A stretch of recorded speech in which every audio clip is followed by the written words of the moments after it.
तो जो ये फीमेल पेल्विस है, ठीक है, ये फीमेल पेल्विस है, तो इसको मैंने दो पार्ट में डिवाइड किया, फॉल्स पेल्विस और ट्रू पेल्विस। अब कैसे, यहाँ पे अगर बेबी अगर ग्रो होता है तो जो यूट्रस होता है ना वो बड़ा होता है, तो वैसे सपोर्ट देता है ऐसे, ठीक है।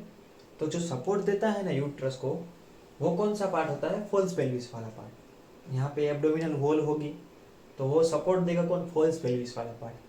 बट रियलिटी में जो बोन है वो पीछे वाला पार्ट ही कवर कर रहा है। तो आगे तो एब्डोमिनल वॉल है और वो यूट्रस को सिर्फ सपोर्ट कर रहा है इन प्रेगनेंसी टाइम, ठीक है। तो ये जो इतना पार्ट है उसको हम क्या कहते हैं, फॉल्स पेल्विस, क्योंकि ये सिर्फ पीछे लेटरली बाउंड है और पोस्टीरियरली बाउंड है, आगे तो एब्डोमिनल वॉल बाउंड कर रही है, ठीक है। तो फीमेल पेल्विस को हमने फॉल्स पेल्विस और ट्रू पेल्विस में डिवाइड किया, ठीक है। तो जो ट्रू पेल्विस है ना, यहाँ पे देख रहे हो, ये जो हेड वाला पार्ट वो एंटर होगा, तो जैसे ही एंट्री लेगा तो वो इनलेट होगा, बीच में वो रहेगा, तो अंदर पूरा पेल्विक का बोन का पार्ट उसको कवर करेगा, तो वो केविटी वाला पार्ट होगा, और यहाँ से बेबी निकलेगा तो ये आउटिंग होगा, तो उसको आउटलेट पार्ट कहेंगे। तो मतलब पूरी प्रोसेस में पार्ट लेता है, इसके लिए हम क्या कहते हैं, ट्रू पेल्विस कहते हैं, ठीक है। तो फीमेल पेल्विस को फॉल्स पेल्विस और ट्रू पेल्विस में डिवाइड मैंने किया इस स्ट्रक्चर के अंदर, ठीक है। अब ट्रू पेल्विस को इनलेट, कैविटी और आउटलेट में हमने डिवाइड किया। अब फॉल्स पेल्विस आगे देखोगे तो किससे बनता है, यहाँ तो एब्डोमिनल वॉल है, बाकी बोन तो नहीं है, पीछे सेक्रल नहीं होगा और लंबर होगा क्योंकि ये ऊपर का पार्ट है, तो लंबर वर्टिब्रा होगी। साइड में कौन होगा, तो कि इलियम का पार्ट होगा, ठीक है।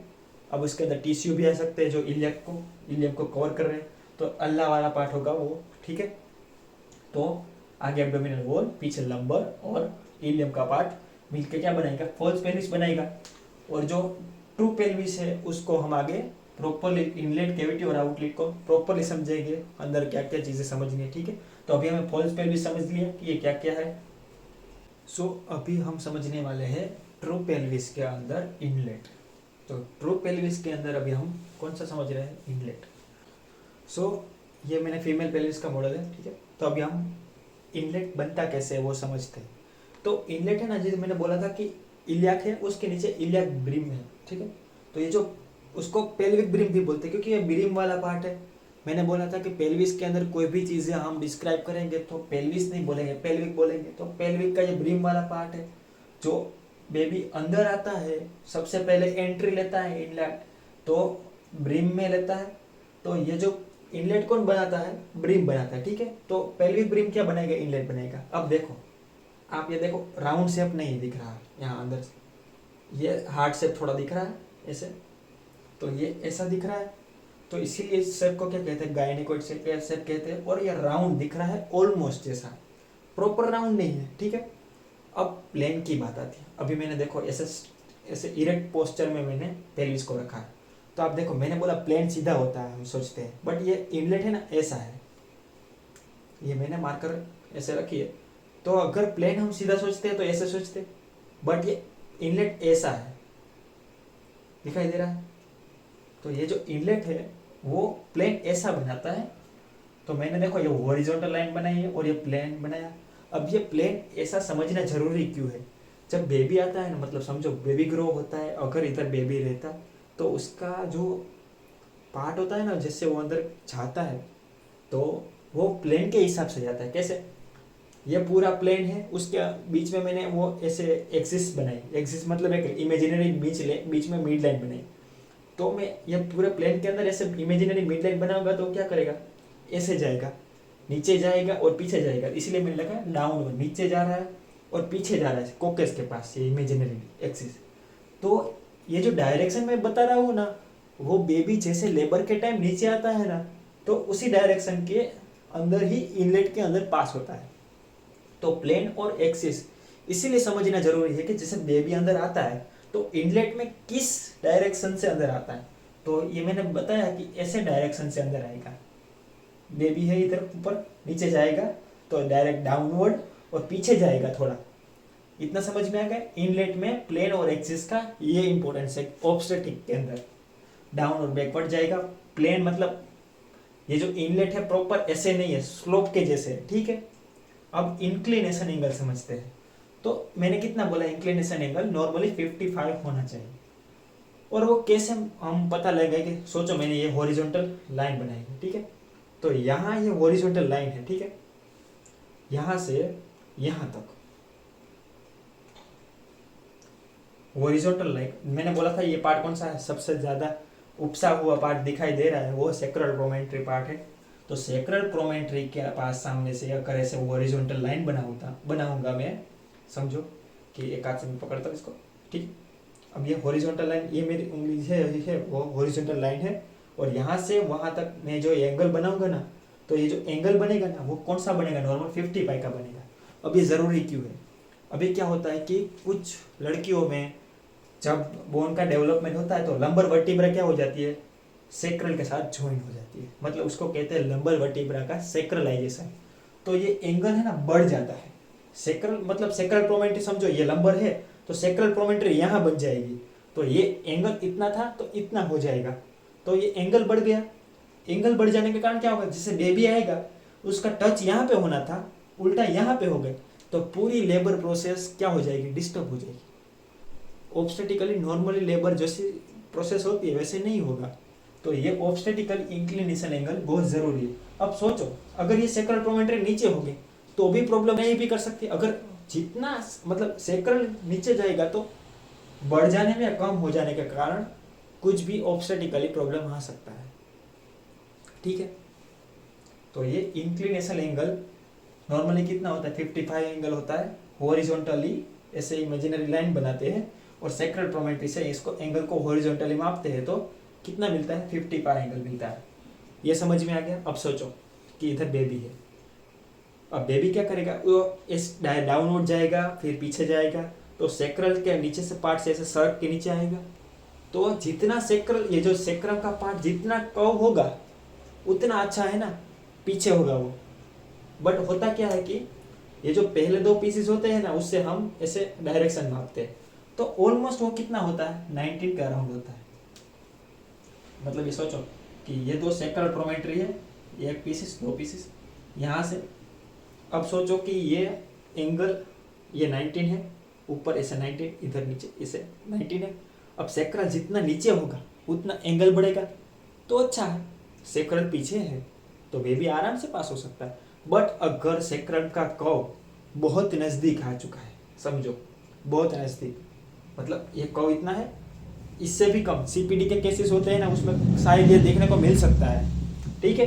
तो ये जो सेक्रम है उसका कर्व इतना नज़दीक आ जाता है तो ये एंगल भी कम बढ़ जाएगा। मतलब मैंने ऐसे और ऐसे ये एंगल 19 का बनाया था, तो ये इधर ऊपर आ गया तो ये एंगल कम हो जाएगा। तो ये जितना एंगल कम होगा वो उतनी दिक्कत ज़्यादा पैदा करेगा, जितना एंगल ज़्यादा होगा तो वो सेक्रल एंगल के लिए फ़ायदा है। तो सेक्रल एंगल ऑब्स्टेटिकल के लिए ये ज़रूरी है, ठीक है।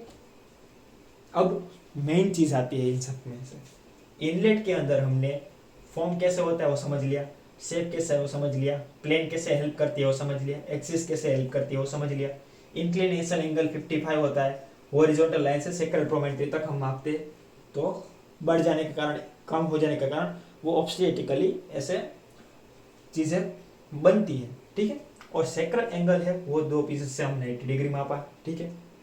अब हम समझते हैं उसका प्रॉपरली सारे डायमीटर। तो ये जो इनलेट है अभी मैं इसे पकड़ रहा हूँ, तो उसके डायमीटर मतलब मेरे को इसका पूरा मेजरमेंट करना है कि ये कितनी लेंथ का है, तो इसको मैंने 4 चीज़ों में डिवाइड किया है, ठीक है। एक तो मैं ऐसे एंटीरियर और पोस्टीरियर ये दो साइड से मैं मेजरमेंट करूंगा, उसको क्या कहेंगे, एंटीरियर और पोस्टीरियर डायमीटर। बट अभी क्वेश्चन ये आता है कि कोई वुमन है, ठीक है, जो प्रेग्नेंट लेडी है, अब वुमन के अंदर ये अंदर का इनलेट हम कैसे मापेंगे, इसलिए सबसे पहले एंटीरियर पोस्टीरियर डायमीटर इनलेट का समझने के लिए सबसे पहले डायगोनल कॉन्जुगेट कैसे मापते हैं वो समझते हैं। सबसे ऑब्स्टेटिक के अंदर एक एग्जामिनेशन आती है, उसको कहते हैं पर वजाइनल एग्जामिनेशन, जो 2 फिंगर होती है, ऐसे पकड़ना है जिस वैसे ऐसे 2 फिंगर होते हैं। अब होता क्या कि वुमन ऐसे मतलब, तो हम लिथोटमी पोजीशन समझते हैं, तो यहाँ पे वजाइना होती है, तो ये 2 एंगल से हम यहाँ लोअर बॉर्डर है, यहाँ से हम हाथ डालेंगे तो ये फिंगर पास होगी, तो यहाँ से लेके सेक्रल प्रोमेंट्री तक जो लेंथ होती है ना, नीचे का पार्ट हम माप नीचे का पार्ट से सकते हैं, ठीक है। बट इनलेट तो ऊपर है, बट क्या जरूरी है समझाता हूँ, ये जो lower border of pubic PS मतलब प्यूबिक सिम्फाइसिस है, तो जो lower border of pubic symphysis से ये सेक्रल प्रोमेट्री तक का जितना लेंथ होता है, ठीक है, lower border of pubic symphysis से सेक्रल प्रोमेट्री तक जितना लेंथ होता है उसको क्या कहते हैं, डायगोनल कॉन्जुगेट कहते हैं। यानी कि ये पार्ट है, यहाँ से यहाँ तक की लेंथ, डायगोनल कॉन्जुगेट, जो हम एग्जामिनेशन पर वजाइनल एग्जामिनेशन के टाइम मेजर कर सकते हैं। ठीक है, कैसे कि मान लो अगर ये दो लेंथ ऐसे टच हो जाती है तो ये इसकी नॉर्मल लेंथ से भी कम हो सकती है, नहीं टच हो सकती तो 12 सेंटीमीटर से ज़्यादा भी होगी। बट नॉर्मल डायगोनल कॉन्जुगेट की लेंथ कितनी है, 12 सेंटीमीटर। 12 सेंटीमीटर से ज़्यादा होगी तो कोई प्रॉब्लम नहीं होगा, बट 12 सेंटीमीटर से कम हुई तो प्रॉब्लम आ सकता है। क्यों, बेबी का हेड का जितना लेंथ होता है, मतलब समझो बेबी का हेड होता है उसकी लेंथ तो कुछ होती है ना, तो वैसे पास नहीं हो पाएगा। तो डायगोनल कॉन्जुगेट इसलिए ज़रूरी है ताकि बेबी का जो नॉर्मल लेबर है ना उस टाइम पास हो सके। अब ये कम होगा तो ये बाकी के और भी कम हो जाएंगे। ठीक है, तो डायगोनल कॉन्जुगेट 12 सेंटीमीटर होना ज़रूरी है, और हो हम पर वजाइनल एग्जामिनेशन के टाइम ये मेजर कर सकते हैं। ठीक है, अब हमें डायगोनल कॉन्जुगेट मिल गया। कैसे मिला, तो lower border of pubic symphysis से सेक्रल प्रोमेट्री तक डायगोनल कॉन्जुगेट। अब हम इंगेजमेंट होती है, वैसे रिंग क्या मतलब फिंगर में से टच होती है तो पास होती है, तो क्रॉस होती है, इसको कहते हैं इंगेजमेंट प्रोसेस, इंगेजमेंट सेरेमनी। वैसे ही बेबी का जो हेड होता है ना वो वैसे इनलेट के अंदर पास होता है। तो जो ऑब्स्टेटिक कॉन्जुगेट है ना वो इनलेट की सबसे मिनिमम लेंथ है। ये जो प्यूबिक सिम्फाइसिस है ना ऊपर से लेकर नीचे इतनी साइज नहीं होती, ये बीच में थोड़ा मोटा होता है। तो ये जितना मोटा होगा ये अंदर से, अंदर की मिड लाइन से यहाँ तक का लेंथ सबसे कम होगा। तो obstetric conjugate inner mid line, अंदर की मिड लाइन से सेक्रल प्रोमेट्री तक हम लेंगे तो 10 सेंटीमीटर मिलेगा। बट यहाँ हम हाथ से मेजर नहीं कर सकते, इसीलिए डायगोनल कॉन्जुगेट जितना मिलता है उससे 1.5 से 2 सेंटीमीटर थिकनेस होती है इसकी, कम कर देंगे तो हमें ऑब्स्टेटिक कॉन्जुगेट मिल जाएगा। अब ये दोनों पार्ट ट्रू पेल्विस के अंदर नहीं आते, ऊपर का ब्रिम तो ट्रू पेल्विस के अंदर ही आता है ना। तो यहाँ से यहाँ तक की लेंथ कितनी होगी, जो ट्रूली हमें इनलेट के पार्ट है, ये ऊपर का ब्रिम वाला पार्ट ट्रू का पार्ट है, तो यहाँ से यहाँ तक की लेंथ जितनी होती है ना वो कहाँ पे आते हैं, upper inner border of pelvic, upper inner border से लेके सेक्रल प्रोमेट्री तक वो आती है ट्रू कॉन्जुगेट में। इसीलिए उसको कहते हैं ट्रू कॉन्जुगेट, क्योंकि वो ट्रूली इनलेट का पार्ट है। ये जो अंदर वाला पार्ट है वो किसका पार्ट है, ट्रूली इनलेट का पार्ट है। ठीक है, इसलिए ट्रू कॉन्जुगेट कहते हैं। अब वो भी हम मेजर नहीं कर सकते, इसीलिए जो डायगोनल कॉन्जुगेट हम निकालते हैं उससे 1.2 सेंटीमीटर माइनस करके हमें क्या मिलता है, ट्रू कॉन्जुगेट मिलता है। तो डायगोनल कॉन्जुगेट समझ में आ गया। लोअर बॉर्डर ऑफ यहाँ से यहाँ तक का लेंथ डायगोनल कॉन्जुगेट। अब यहाँ से यहाँ तक का लेंथ, सिर्फ यहाँ से यहाँ तक क्या होगा, ऑब्स्टेटिक कॉन्जुगेट। ठीक है, और ट्रू कॉन्जुगेट मतलब यहाँ से ये इनर सरफेस से सेक्रल प्रोमेट्री तक का लेंथ ट्रू कॉन्जुगेट होगा। ठीक है, इन सब की लेंथ भी है जो ऑब्स्टेटिक के लिए भी जरूरी है। क्यों जरूरी है, अगर फिटल का डायमीटर जेड का जितना होता है वो पास होता है तो इस लेंथ के अंदर ही होता है उसका डायमीटर, तो इतनी लेंथ होना तो आराम से लेबर की प्रोसेस नॉर्मली पर वजाइनल डिलीवरी हो सकती है, वरना हमें सी सेक्शन करना पड़ता है। तो ये सब इसके ऊपर डिपेंड करता है। ठीक है, बट हम मेजर सिर्फ एक ही कर सकते हैं, डायगोनल कॉन्जुगेट, उसके माइनस करके हम ये ऑब्स्टेटिक और ट्रू कॉन्जुगेट पता लगा सकते हैं। ठीक है, अब हम आगे समझते हैं ट्रांसवर्स डायमीटर। इनलेट का ट्रांसवर्स डायमीटर क्या है।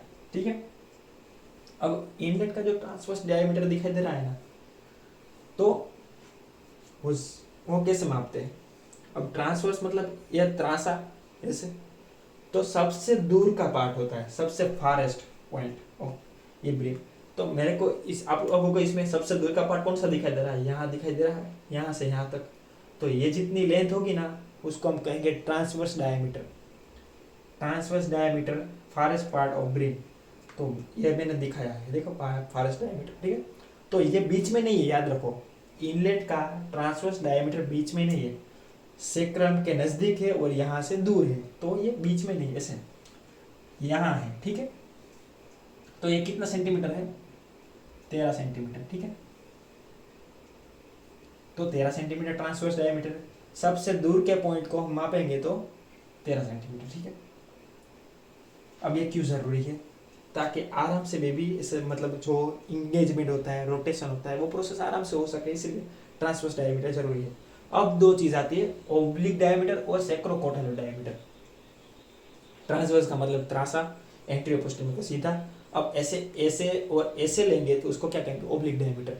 अब यहाँ से यहाँ तक का और यहाँ से यहाँ तक, वो आप राइट साइड और लेफ्ट साइड समझ लो। राइट साइड और लेफ्ट, यहाँ से यहाँ तक, कहाँ से? सेक्रो इलियाक जॉइंट, सेक्रम और सॉरी सेक्रम और इलियाक, इन दोनों के बीच में जो जॉइंट बनता है वहां से लेके इलियो प्यूबिक एमिनेंस, मैंने बोला था इलियम और प्यूबिस यहाँ पे मिलेंगे, वहां क्या कहेंगे? इलियो प्यूबिक एमिनेंस। तो ये चीज सेक्रम प्यूबिक सेक्रो इलियाक जॉइंट से लेके प्यूबिक सिंपैसिस यहाँ तक की जो लेंथ होती है वो कितनी होती है? 12 सेंटीमीटर। अब 12 सेंटीमीटर है, मतलब ये कौन सा डायमीटर है? ओब्लिक डायमीटर, ठीक है। अब दूसरी चीज आती है सेक्रोकोटाइलर। अब मैंने ये यहाँ से लिया, अब मैं सोचो एक ही हिप बोन समझ रहा हूँ आपको, इतना पार्ट। अब ये जरूरी क्यों है, ये भी हम समझेंगे इधर। तो ये सेक्रल प्रोमेंट्री है, यहाँ से यहाँ तक प्यूबिक एमिनेंस, ये इतना पार्ट में लूंगा ना, तो ये कौन सा पार्ट होगा? सेक्रोकोटाइलॉइड जॉइंट, सेक्रोकोटाइलॉइड पार्ट डायमीटर जॉइंट। तो जो सेक्रल प्रोमेंट्री से लेके प्यूबिक एमिनेंस, इलियो प्यूबिक एमिनेंस तक का जितना पार्ट होगा वो किस में आएगा? सेक्रोकोटाइलॉइड में, ठीक है। अब ये क्यों जरूरी है? यहाँ से यहाँ तक लेंथ निकालने की क्या जरूरत नहीं। जैसे ही बेबी होता है ना, वैसे इंगेज होता है ना, तो वो जरूरी नहीं कि बीच में ही हो, थोड़ा इधर भी आ सकता है। तो मिनिमम 9.5 सेंटीमीटर तो सेक्रोकोटाइलॉइड होना ही चाहिए, ताकि आराम से बेबी का हेड इधर अंदर आता है। बट अभी एक क्वेश्चन आता है कि ये जो बेबी का मैंने हेड बनाया है, ठीक है, उसका लेंथ कितना? समझो ये 9.5 के समथिंग अराउंड आ भी गया, चलो। बट उसका जो शोल्डर होता है ना, ये जो, ठीक है, समझो यहाँ पर, तो वो तो इससे ज़्यादा ही होगा, तो वो यहाँ से कैसे जा पाएगा? इसीलिए लेबर के टाइम में कार्डिनल मोमेंट होता है, जो मसल्स कॉन्ट्रैक्शन होता है यूट्रस का, वो बेबी ऐसे अंदर आता है हेड, तो सेक्रोकोटाइलॉइड में आ गया, तुरंत ही उसके कॉन्ट्रैक्शन के कारण वो बीच में आ जाता है, और जो उसको कहते हैं इंटरनल रोटेशन प्रोसेस, और बेबी ऐसे जिसके सोल्जर्स होते हैं ना, वो बीच से निकलते हैं, ना कि इधर से निकलते हैं, वरना तो निकल ही नहीं पाते। तो ये सब लेबर में प्रॉपरली समझ में आएगा जब समझेंगे कि बेबी का इंटरनल रोटेशन कैसे होता है। बट यहाँ पे तो 9.5 सेंटीमीटर है, अगर इंटरनल रोटेशन नहीं हुआ तो बेबी यहाँ पे फंस जाएगा सेक्रोकोटाइलॉइड में, ठीक है। तो सेक्रोकोटाइलॉइड मिड पॉइंट ऑफ सेक्रल प्रोमेंट्री से इलियोप्यूबिक एमिनेंस तक होता है। मिड पॉइंट ऑफ सेक्रल प्रोमेंट्री से इलियोप्यूबिक एमिनेंस, ठीक है। तो इतना लेंथ होगा, यहाँ से यहाँ तक, यहाँ से यहाँ तक 9.5 सेंटीमीटर होगा। बेबी इतने में से निकलेगा, ठीक है। नहीं निकल पाया मतलब इंटरनल रोटेशन यहाँ आया, नीचे गया, इंगेजमेंट हुआ, फिर क्या होता है आगे जाके डिसेंड होता है, इंटरनल रोटेशन सब होता है। तो वो किसमें? बीच में होता है। बट जाना उसको इधर से होगा तो ये प्रॉब्लम कर सकता है ऑब्स्टेटिकली। तो अभी मैंने इनलेट के अंदर ये सारी चीजें मैंने समझा दी, तो प्रॉपरली आप समझ लो, ठीक है। तो ये इनलेट का पार्ट खत्म होने के बाद बेबी किस बीच में जाता है, दिख रही है आपको ये बीच में। अभी यहाँ तो प्रॉपरली राउंड है, देखो ये जो पार्ट दिखाई दे रहा है ये प्रॉपरली राउंड बना रहा है, तो वो पार्ट होगा कौन सा? कैविटी वाला पार्ट। तो अभी हम आगे क्या पढ़ेंगे? कैविटी का पार्ट। इनलेट का पार्ट यहाँ तक था, ठीक है।